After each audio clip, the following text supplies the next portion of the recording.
Are you a high-level agency owner that is struggling? You're struggling to fill up your pipeline with users. You've tried everything, just about everything, to get people to subscribe to your high-level agency, and you want to learn how you can right now grow your business. Then this training that I recorded is going to be for you. So you need more high-level users for your agency. You don't have the budget, or you don't want to spend on advertising, then this is the video for you, okay? Because in this training, we're going to cover various strategies that you can use to grow your high-level agency. And I'm also going to cover with you how to do that without spending on ads, okay? Now, also, before I go ahead and get started, is if it's your first time on this channel, do me a favor, hit the like button, hit the subscribe button. I can see your fingers. Hit it, okay? So first off, should you be advertised? That's a big thing. Should you be advertising? The answer is yes, 100%. You totally should be advertising. But should you be advertising high level? The answer is no. No, you should not be advertising high level. Now, bear with me here before you go ahead and start freaking out and going, oh my God, did he just say that? Just listen, Linda, listen, okay? Here's why. It's not unique anymore. You have to understand is there are a lot of users that are already in high level. So you advertise in high level, you're just basically, it's like, oh, join my ABC software company, right? We can do email marketing and text marketing and all this marketing, but it's not unique anymore, right? And the concept of white labeling high level and calling it your own is old news. It's fake news. It's old news. Fake news, okay? Now, are there still business owners that don't know about high level? The answer is yes. 100% that there are business owners out there that don't know about high level. But in my personal experience, advertising software is not sexy. Okay? It doesn't, you don't just see a software and go, oh, yes, God, whenever I think of software, I'm like, oh, no, I don't know anybody that thinks about, we develop softwares and we don't go, oh my God, we have to write the code on all this software. Now, it's not sexy. Straight up, not sexy. Okay? It's very bland, it's very generic and nerdy. Okay? Plus, unless you're advertising and your target audience is marketers, because most of what high level does is very much marketing oriented. Because here's the God's honest truth. There's not a lot of business owners that know about funnels. Have you looked at the traditional business owner's website? Oh my God. Have you looked at their website? I'm like, yeah, Jesus, take the wheel. Okay. Now, don't do it. Okay. Unless you're marketing them to marketers, don't do it. Okay. Even Russell Brunson, most of you are familiar with ClickFunnels. If you're not familiar with ClickFunnels, go look up ClickFunnels. Co-founder of ClickFunnels does not advertise ClickFunnels. I mean, he kind of does, but not always. Okay. He advertises happiness and personal growth. Okay, I'm going to say that one more time. Happiness and personal growth, personal development. You're like, well, no. Go look at his ads. Go to the Facebook ad library, type in Russell Brunson, and look at Russell Brunson's ads. And other products that are educational. He advertises his books, Expert Secrets, .com Secrets, Traffic Secrets. Those are all books because guess what? Once you read his book, once you engage with him, what's the one thing you want to do? You want to buy more. People always want more. You're going to watch this video, and at the end of this video, I'm going to tell you there's a secret. There's a secret I'm going to give you at the end of this video. But you got to watch the whole thing because at the end of the video, there's going to be bonuses. Okay? Now, he upsells your ClickFunnels after you have engaged with his product. Okay? So why does he do that? Why? Because the concept of software is not appealing to most. Okay? It's not appealing to most people. Okay? There's a reason why restaurants don't advertise ingredients that they use to cook. Okay, have you ever been to a restaurant? They're like, well, we take the paprika and we use the paprika, and then, as you can tell, I'm not really that good at cooking. So, just heads up, FYI, I would not take any of my cooking recommendations because unless you are trying to kill yourself from food poisoning, do not use any of my cooking recommendations. I do not cook, nor do I know how to cook. Okay, so there's a reason why restaurants don't advertise ingredients that they used to cook, because instead they advertise the meal. Like I was at a restaurant the other day. Well, I go out and eat every time, so I guess I was at a restaurant every day. But they were like, what do you want to eat? What do you want to order? I was like, I went to Google. I went on Google Maps. I'm like, you see this picture here? What is that? He's like, it's the half chicken with something. I'm like, that's what I want. I'm like, you know what's funny? Side note. Most restaurants will probably sell more food if they just had pictures of the food on the menu. So if you're a restaurant watching this, just take pictures of your food as you make it, and then just update your menu and put pictures. Because guess what? People are very visual, right? Rather than saying, well, in this ingredient we have paprika and salt and pepper and juice. I don't think you put juice in food, but tomatoes and onions. I don't read menus and go, ooh, wow, onions, very sexy. No, I'm like, ooh, show me a picture of what the food looks like, because I'm hungry, I want to eat. That's just an FYI there. All right. Instead, they advertise the meal. Okay. Gurus don't advertise the hard work, the blood, sweat, and tears it takes to build a business. They advertise the Lambos and the trips. Okay, which anyone can attest to this. Driving a Lamborghini, very uncomfortable. Very uncomfortable. They break a lot. And honestly, they're a good investment for status. But other than that, I mean, and here's the thing is you need to valet those cars. If you have a Lambo, valet the Lambo, because if you leave it on a public parking lot, it's going to get scratched. Hey, just take that note. Okay, all right. Now, I digress. Because the human psychology does not like work. Okay, it does not like work. I'm going to say it again. Come closer to me. Come closer. It does not like work. It sees work as something it must protect itself from. And honestly, when people see ads for software, all they see is work and headaches. They just see headaches. They're like, oh, well, the software does funnels, but then I have to build the funnel. Think about it. There's another problem that your software creates. Well, your software, it builds websites, but then I have to write the copy for the website. Well, your software does email marketing. Now I have to write the emails for the email marketing. Well, your software, gets me laid, but then I have to go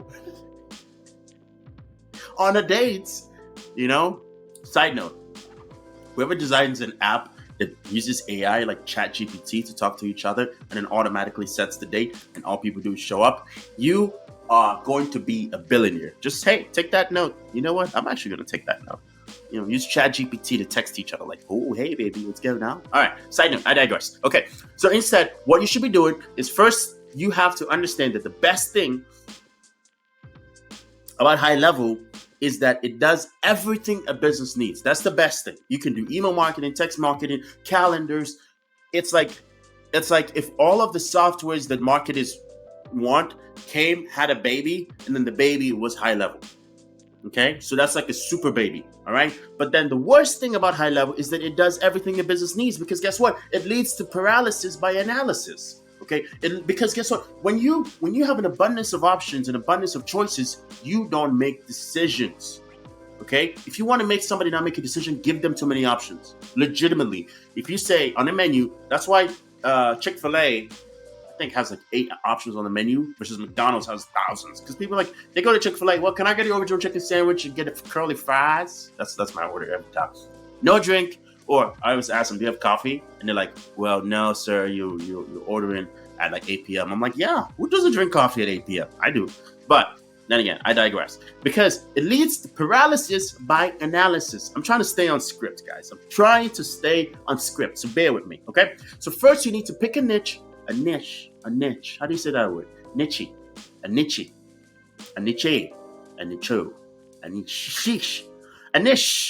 or a market. Then you need to study the most common problem of that niche. Is it niche? It's niche. Okay, first off, side note, guys.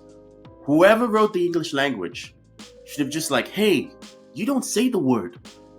We're not going to add it in there, okay? They just added extra letters for beautification. Like niche. The E is silent. Niche. I'm going to say niche from now on, guys. Niche. Then use just one and only one high-level feature. Let's recap, because I kind of side note them. You need to study the most common problem of that niche.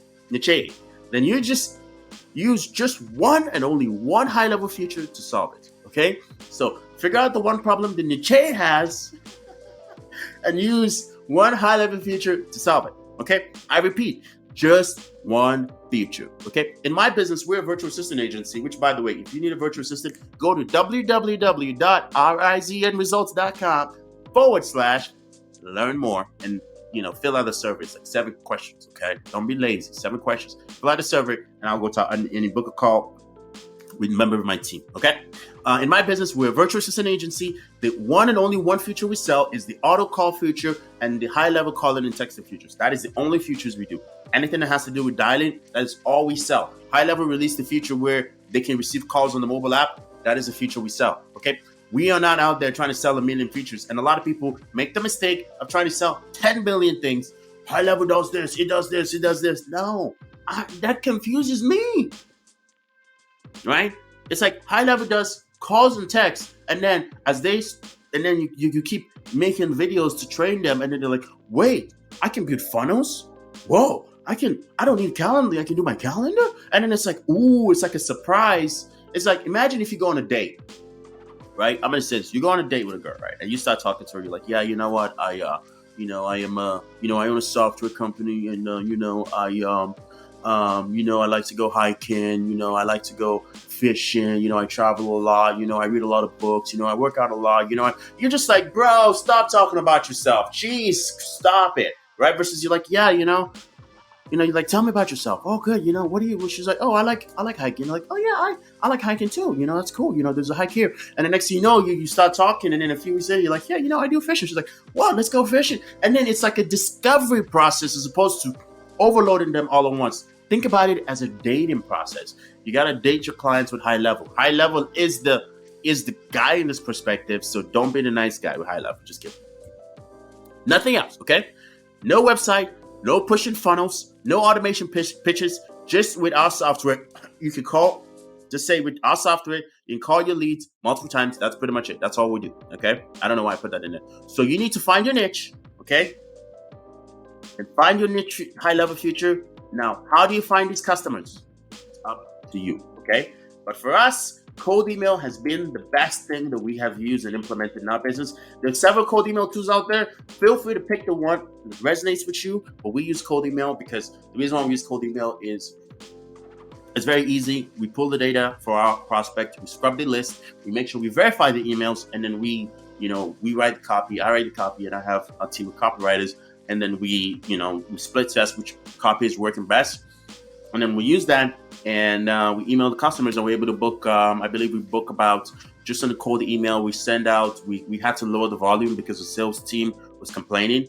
All right. It's bad when your sales team is complaining that they have too many appointments. Okay. I get it every time. Well, Emmanuel, we have, one agent's like, I have, one of my sales reps, like, I have 20 appointments on my calendar today. I'm like, so? Right? It's like, she's like, I'm running 100 appointments a week. So, right? That's kind of how I look at it, right? So we're getting a lot of complaints from sales teams that we're getting too many appointments. So we're like, okay, fine. You know what we're going to do? I am going to, and I hate to do this. I hate scaling back. So we scaled it down to about 1,000 to 1,500 emails per day. And that's getting just from the cold email. We are doing other campaigns just from the cold email. She's getting about 7 appointments consistently on the cold email daily, 5 days a week. So that's 25 or 35 appointments a week, which is fine. I'm like, that you can do 100. Like, you can do 100. All right, but it's fine. She's watching this. So I know you're watching this. You can do more. I believe in you. Let's scale it back up again.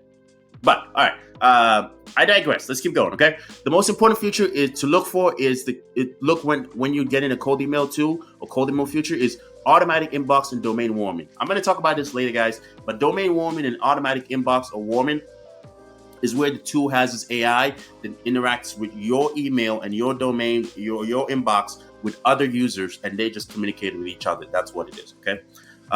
More on that later.